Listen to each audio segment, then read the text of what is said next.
बातमी कोल्हापूरमधून आहे। अखेर कोल्हापुरात उच्च न्यायालयाचं सर्किट बेंच मंजूर करण्यात आलंय।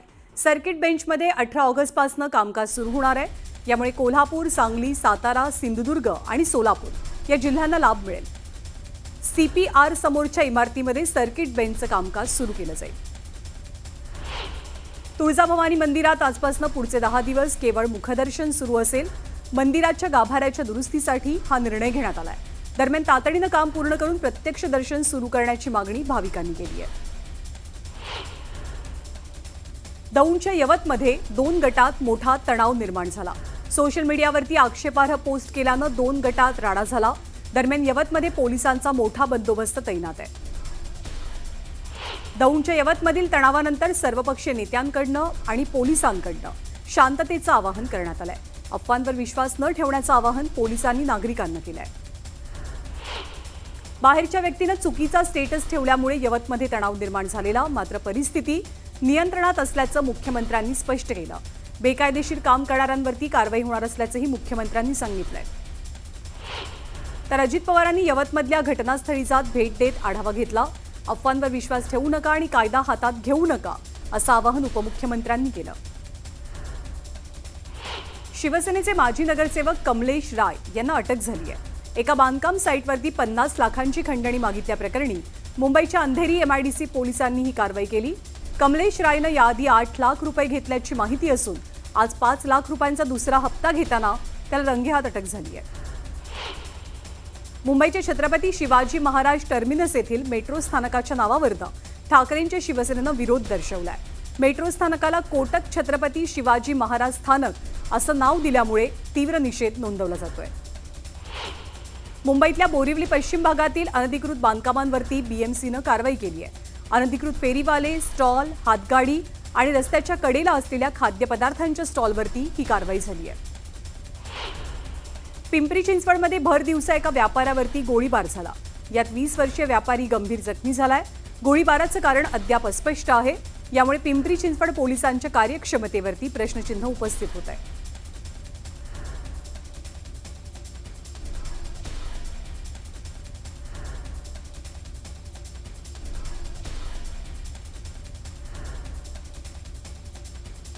वसईच्या बेनापट्टी स्मशानभूमीमध्ये झुले आणि व्यायाम उपकरणं बसवल्यामुळे माजी महापौर प्रवीण शेट्टींनी संताप व्यक्त केला। यावेळी स्मशानभूमीमध्ये प्रवीण शेट्टींनी अनोखा आंदोलन करत पालिकेचा निषेध नोंदवला।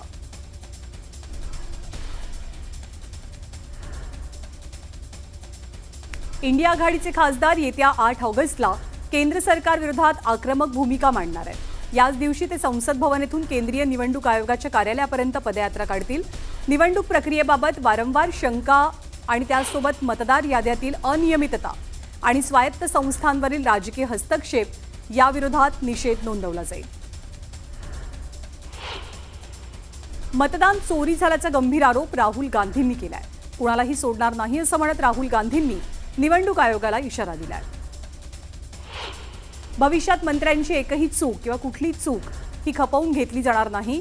बेशिस्त वर्तनही सहन केलं जाणार नाही, कारवाई होणार असा इशारा मुख्यमंत्री देवेंद्र फडणवीसांनी मंत्र्यांना दिलाय। मोठा रोष असल्यामुळे आम्ही चर्चा करून कोकाटेंचं खातं बदललं। सध्या मंत्रिमंडळातच दुसरा कोणता बदल होण्यासंदर्भात चर्चा नाही असं मुख्यमंत्र्यांनी सांगितलंय। अजित पवार आणि मुख्यमंत्र्यांचा निर्णय आपल्याला मान्य आहे।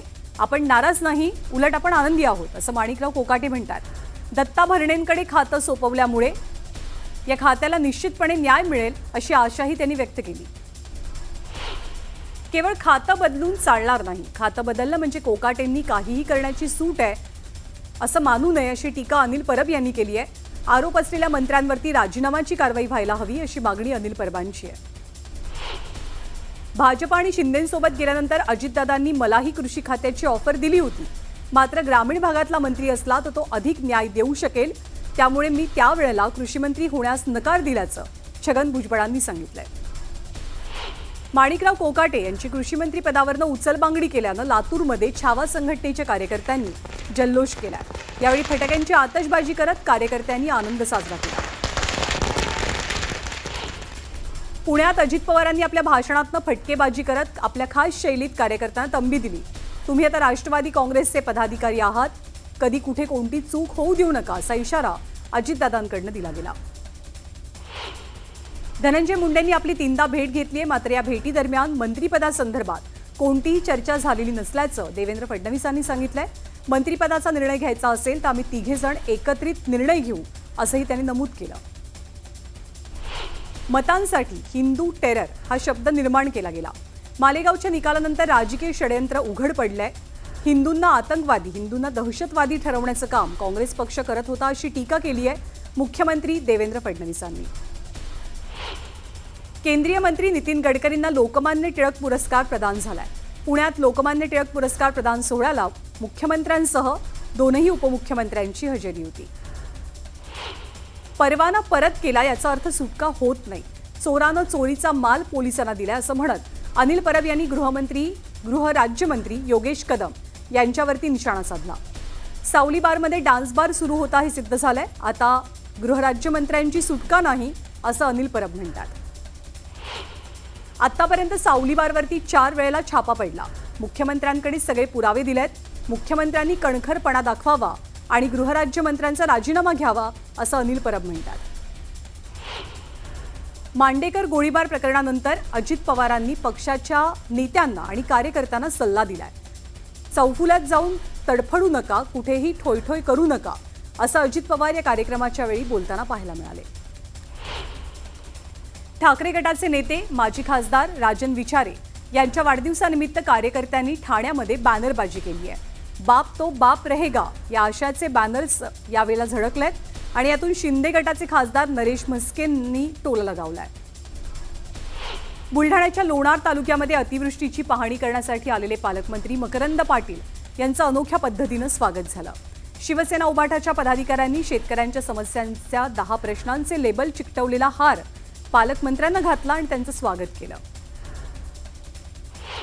बुलढाणा जिल्ह्याचे पालकमंत्री मकरंद पाटील यांनी बुलढाणा जिल्ह्यातल्या लोणार आणि मेहकर या भागात झालेल्या अतिवृष्टीची पाहणी केली. नुकसानग्रस्त शेतकऱ्यांसोबत चर्चा करून नुकसान भरपाई देण्याचं आश्वासन यावेळी पालकमंत्र्यांनी दिलं. चंद्रपूर शहरामध्ये भाजप आमदार किशोर जोरगेवार यांची आई अम्मा जोरगेवार यांचं स्मारक उभारलं जाणार आहे. गांधी चौकामध्ये स्मारक उभारलं जाणार असून या चौकाचं नाव बदलून अम्मा जोरगेवार हे नाव देण्याचा प्रस्ताव पालिकेनं संमत केलाय. मात्र स्थानिक व्यापारी आणि नागरिक यांनी स्मारकाच्या बांधकामाला विरोध दर्शवलाय. कर्नाटकामधल्या अलमट्टी धरणाची उंची वाढवू नये यासाठी सर्वपक्षीय आमदारांची बैठक घेतल्याची माहिती राधाकृष्ण विखे पाटील यांनी दिली. तर मुख्यमंत्री देवेंद्र फडणवीस जलशक्ती मंत्रालयाकडे पाठपुरावा करतायत असंही त्यांनी सांगितलं.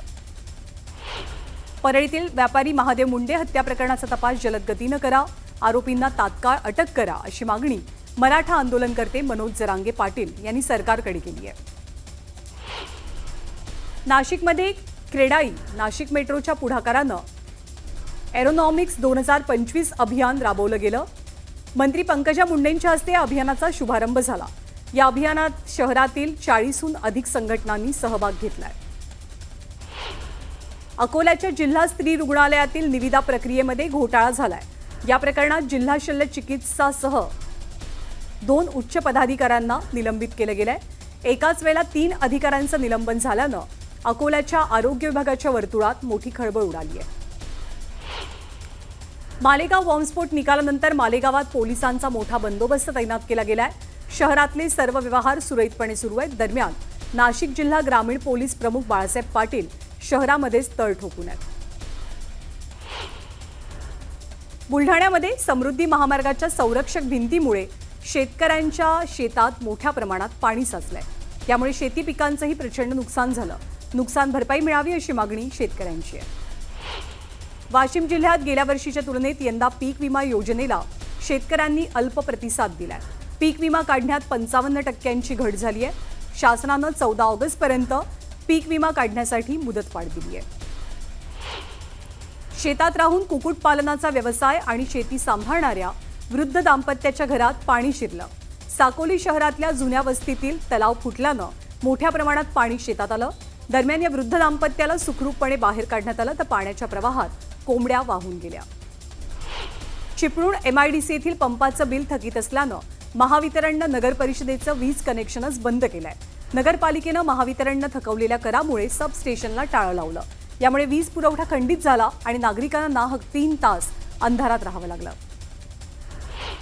धाराशिव जिल्ह्यातल्या दुष्काळग्रस्त भागात सरकारच्या वतीनं चारा लागवडीसाठी मोहीम राबवली गेली आहे. पुढच्या काळात चारा टंचाई भासू नये यासाठी पशुसंवर्धन विभाग आणि कृषी विभागानं हा उपक्रम राबवलाय. रायगड जिल्ह्यात आजपासून महसूल सप्ताहाला सुरुवात झाली. 1 ऑगस्ट ते 7 ऑगस्ट या कालावधीत हा सप्ताह साजरा केला जाईल. मंत्री अदिती तटकरे यांच्या प्रमुख उपस्थितीत माणगाव तहसील कार्यालयात सप्ताहाला सुरुवात झाली आहे. अकोला शहरातली वाहतूक समस्या सोडवण्यासाठी पोलीस प्रशासन सक्रिय आहे. वाहतुकीला अडथळा ठरणाऱ्या अतिक्रमण काढण्यासाठी पालिका आणि पोलीस प्रशासनाकडून कारवाई सुरू झाली आहे. दरम्यान नागरिकांनी सहकार्य करावं असं आवाहन पोलिसांचं आहे.